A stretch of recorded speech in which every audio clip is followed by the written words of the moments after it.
Have you ever surfaced after a dive and you take your second stage out to chat and say how amazing that dive was to your dive buddy, but your jaw really aches?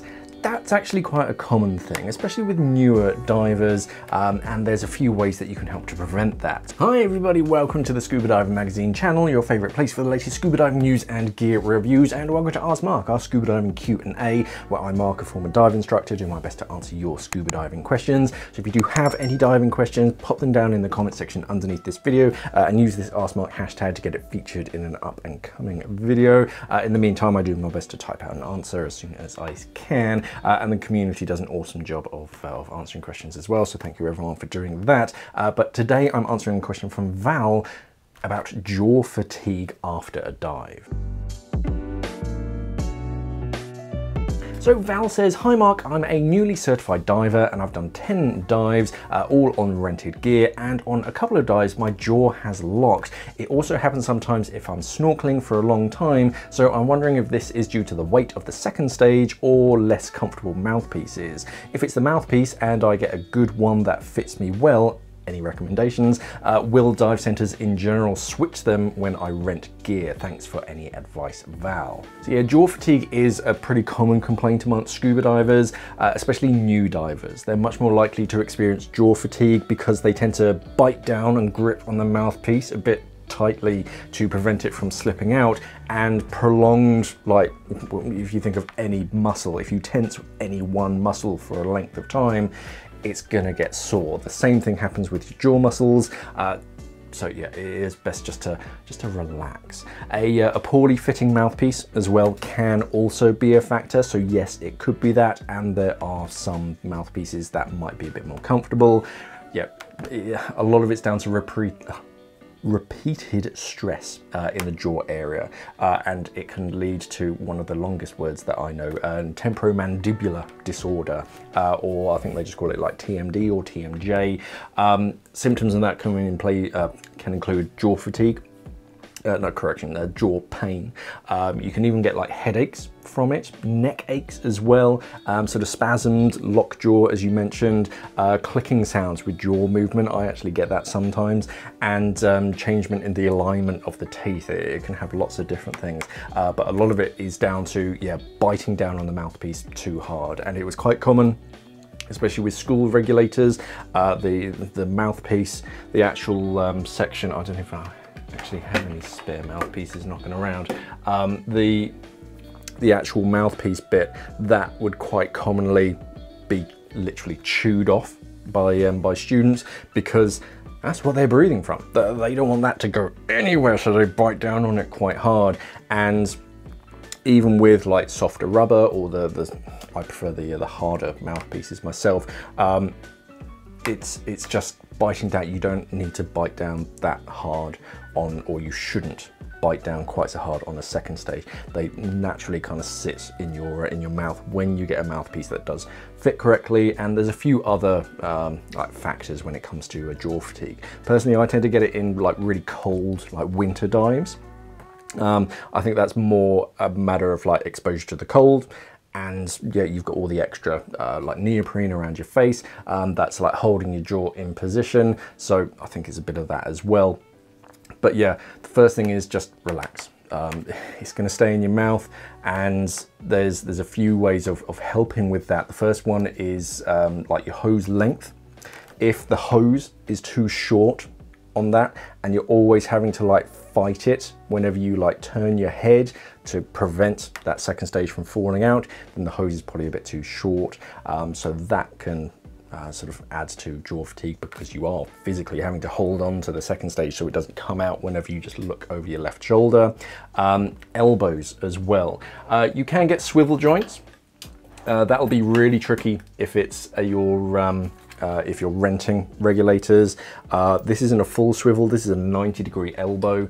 I've got a 120-degree elbow as well. So what these do is they sit between the second stage and the hose. So instead of the hose coming straight out at a 90-degree angle, which is a little weird, it can come out at a slightly angled direction. So it's a bit more comfortable in the jaw. You can get, there are a few brands out there, but the biggest one is Omni Swivel. And they have a dual, well, it's a single like hinging coupling, which means that the hose can root out at pretty much any angle. But it's added failure points, so you do have to bear that in mind. And if you're renting regulators, I mean, ask them. It's worth asking them as early as possible, just saying, hey, I'm very prone to jaw fatigue. Can I fit a new mouthpiece or an elbow joint? They should be fine with it, but you got to ask the question first. And this isn't always, it's a mostly universal fitting, but it's not universal. There are a few second stage designs out there that have specific hose fittings, which is a real pain. They're starting to dwindle now, but yeah, they do exist. You can get some like regulator second stage designs with a built-in swivel joint, so that's going to help reduce jaw fatigue because there is a bit more movement in that hose. Otherwise, the actual hose itself, braided hoses like this one are a lot lighter. So if you've got like a lot of slack, there's less like weight pulling it down when it's a braided hose compared to a rubber hose. Yeah, the length as well, so you've got a bit more slack. Second stage design can also help. So this is one of the smaller, it's not the smallest second stage that I have. That's the smallest second stage that I have. But they're not really recreationally available. But compared to a pretty standard second stage, something like this is a lot smaller. So you've got less weight like bearing down and feeling like you have to like chew on that mouthpiece to hold it in place. So that can also help. And yes, the mouthpiece does definitely help. So this, for example, this is one of my preferred mouthpieces. This is called I think this one is an Apex Comfort Bite mouthpiece. Aqualung make them as well because they're pretty much the same company. You'll notice they've got that bridge across that central section. That kind of sits just behind your teeth on like the soft palate or whatever it is at the top of your mouth. And it just hangs there quite comfortably in your mouth without you having to like chew on it to hold that second stage in place. So that could help. The one thing that I will note or recommend to you is that this isn't always the same size.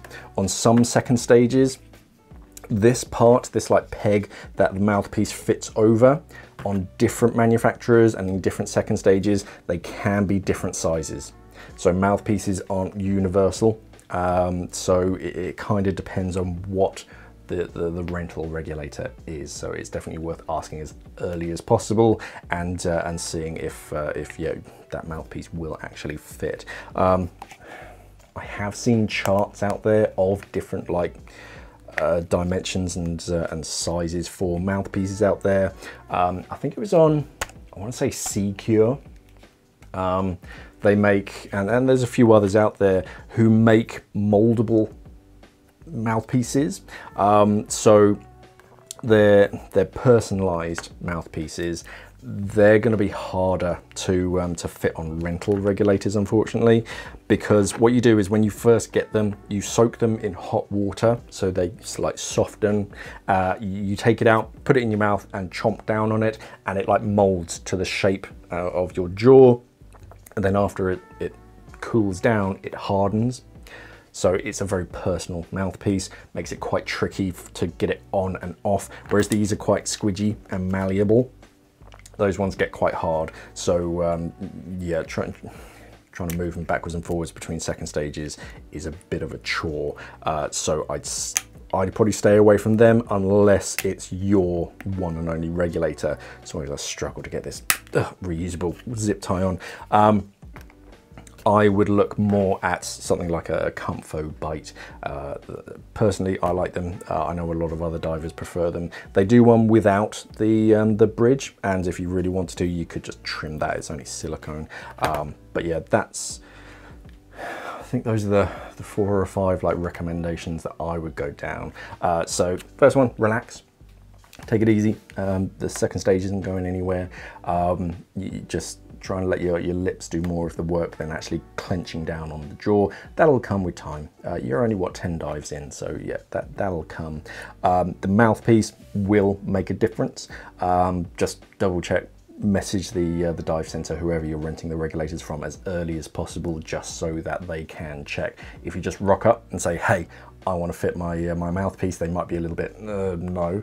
But if you message them like a week or two beforehand and just say, oh hey, I'm going to be renting regulators from you, is it possible, because I do have like jaw fatigue and whatnot. Most places will be all right with it, but it is worth asking the question as early as possible. The hose, again, it's rental regulators, so you're quite limited with that. But like the length and the type of hose, if it's a heavier rubber hose, that can like drop and put some weight on the on like one side, so you might have to bite down a bit more. Elbow joints as well, so you can get swivel joints and you can get fixed angles. So there's a 120 degree and a 90 degree. These still swivel, so they can like change whatnot. But yeah, that does make it a little bit easier. Is there another thing? I mean, yeah, you get full like, omni swivels and whatnot, swivel joints.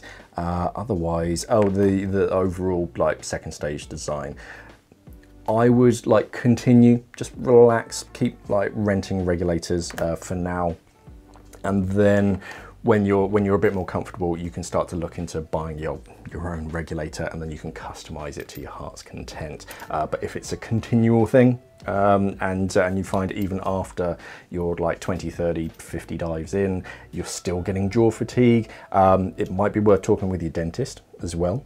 They're specialists in all of this going on. They may be able to recommend something, or yeah, have a look at a smaller second stage design.